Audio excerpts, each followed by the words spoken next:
A number of versus the number of.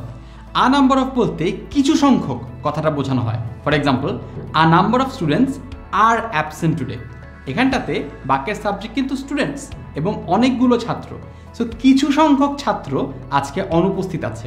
যেহেতু কিছু সংখ্যক ছাত্র অনুপস্থিত আছে, তাই আমরা প্লুরাল ভার্ব ব্যবহার করতে পারছি। A number of students are absent today.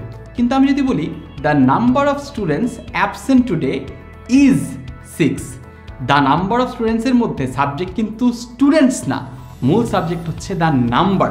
এখানটাতে সংখ্যাটাই হচ্ছে subject. The number of students absent today is 6, অর্থাৎ যেই সংখ্যাটি, সেই সংখ্যাটি নিয়ে কথা হচ্ছে। The number of students absent today is 6। এখানটাতে মূল কনসেন্ট্রেশনটা সংখ্যাটির উপরে রয়েছে, সংখ্যাটি এখানকার সাবজেক্ট। তাই the number of students is, the number of students absent today is 6। এখানে আমাদের একটু লক্ষ্য করতে হবে, আ নাম্বার অফ স্টুডেন্টস বলতে স্টুডেন্টসটার উপরে প্রাধান্য দেওয়া হচ্ছে, কিছু সংখ্যক ছাত্র। দ্য নাম্বার অফ স্টুডেন্টস বলতে নাম্বারের উপরে প্রাধান্য দেওয়া হচ্ছে, তাই নাম্বারটা এখানকার সাবজেক্ট। আর নাম্বার অফের ক্ষেত্রে আমরা প্লুরাল ভার্ব ব্যবহার করে থাকি সাধারণত, এবং দ্য নাম্বার অফের ক্ষেত্রে আমরা সিঙ্গুলার ভার্ব ব্যবহার করে থাকি।